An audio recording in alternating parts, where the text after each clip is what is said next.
DK Metcalf ignited the NFL in 2020, drawing comparisons to Calvin Johnson and Randy Moss. But who is DK really? In just his second season, he reset Seahawks receiving records, connecting with superstar quarterback Russell Wilson 83 times for 1,303 yards and 10 trips into the end zone. But before he was the talk of every virtual barbershop in America, DK was the son of NFL lineman Terrence Metcalf in the college town of Oxford, Mississippi. This is the story of DK Metcalf.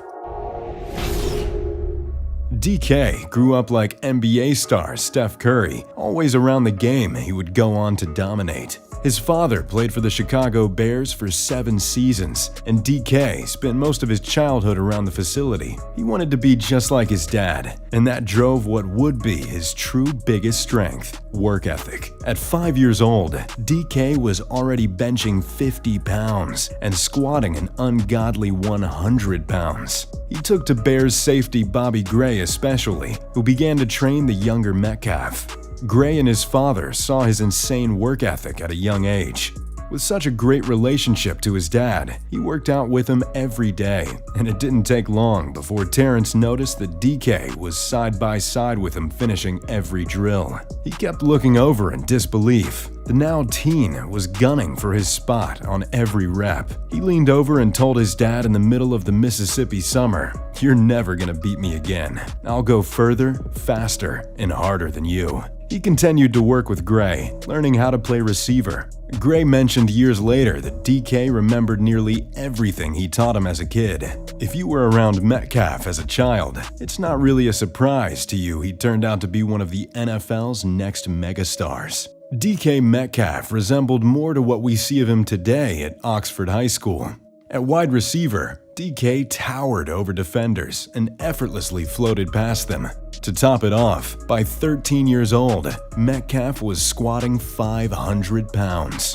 That strength had him vaulting over and running through those poor Mississippi high schoolers. You just feel bad for the other kids when watching his high school highlights. Oh, and did we mention he competed in CrossFit tournaments as well? I mean, who is this guy? In high school, Metcalf scored 49 receiving touchdowns, nearly 50. That's an average of over 12 a year, including his freshman and sophomore year. In the 2015 signing class, Metcalf was ranked as the 14th best receiver by Rivals.com, and ESPN ranked him the 242nd best prospect. As expected with DK, that absolutely drove him to go harder. He was a 4-star rated prospect and decided to stay home, following the Metcalf legacy of becoming an Ole Miss rebel. Let it be known that Ole Miss actually signed 2 higher-rated receivers along with Metcalf, but the competitor in him wanted to stay and play for his dream school anyway. In his first 2 games, Metcalf only caught 2 passes, both for 2 touchdowns. The second one came in a crucial showdown against Alabama,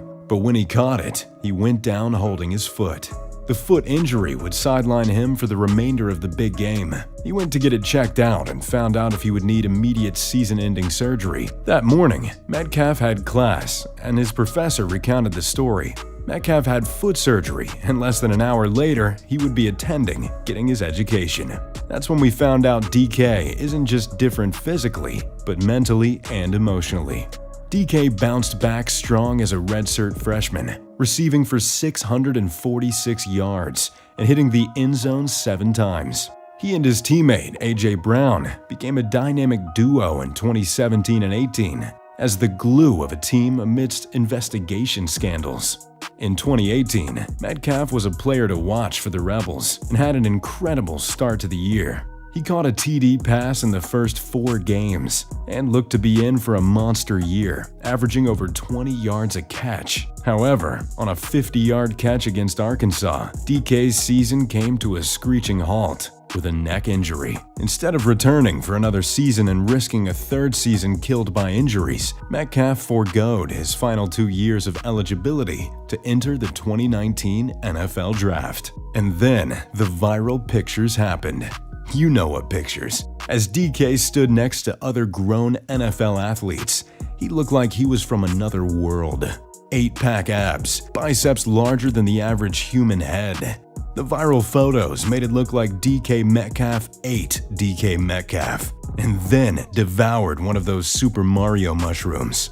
It came out that Metcalf had only 1.7% body fat, which brought out all the wannabe fitness know-it-alls and internet GMs and their opinions. But the buzz began. At the NFL Combine, DK went bananas. 6'3", 228 pounds, running a 4.33 is as ridiculous as it sounds. Coupled with 10-inch hands, a 40-inch vertical, and a record 27 bench presses from a receiver, we got a certified stamp of approval. Freak of nature.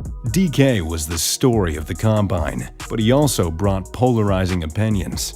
Yes, he tested incredibly well, but scouts and GMs were concerned with a bad 3-cone time, saying he wouldn't be able to change direction and make cuts well enough to be a star in the league. Between that and questions about his durability, NFL teams were split on his prospects, and DK Metcalf slid out of the first round, regardless of his inimitable size and speed.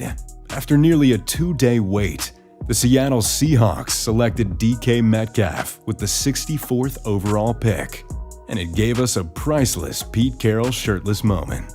The time to prove the doubters wrong was upon us. Metcalf plastered that 64 on his locker to remind him of all those that passed him up. His chemistry with all-pro quarterback Russell Wilson was immediate. In his debut, he caught 4 balls for 89 yards. Breaking Seahawk great Steve Largent's franchise record. Get used to us saying that. His first touchdown came on a game-winning red zone strike against the Steelers the next week. DK became the Hawks' biggest deep ball and red zone threat, elevating Seattle's offense to the next level. The craziest part was, the bigger the moment, the bigger DK played, with a game-winning catch against the Bucks, Steelers, and the Niners. In the playoffs, he put the world on notice. Against the Eagles in the wild card round, he went absolutely nuclear. 7 receptions for 160 yards, a monster touchdown bomb, and the lasting image of him waving goodbye to Philly fans after making the game-sealing catch. He set the all-time record for rookie receiving yards in a playoff game. Now the #1 target of the Seahawks, 2020 has been great to DK Metcalf. Or he's been great to it, either way. In his first 4 games, he collected 400 yards on a ridiculous 25 yards a catch. On Monday Night Football, though, Metcalf set the internet on fire without even catching a pass. Budda Baker made a goal-line interception for the Arizona Cardinals with no one in front.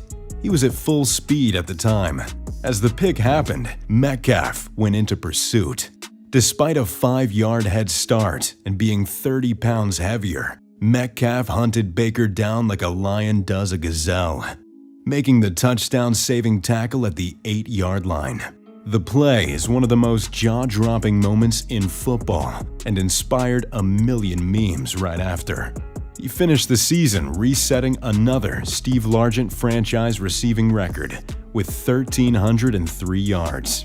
There's not really anybody quite like DK Metcalf. He's bigger, stronger, faster than his opponents. He can beat you over the top, and Wilson can rainbow it right to him. You can't press him as he's becoming too savvy and too strong. He's also among the hardest working players in the league.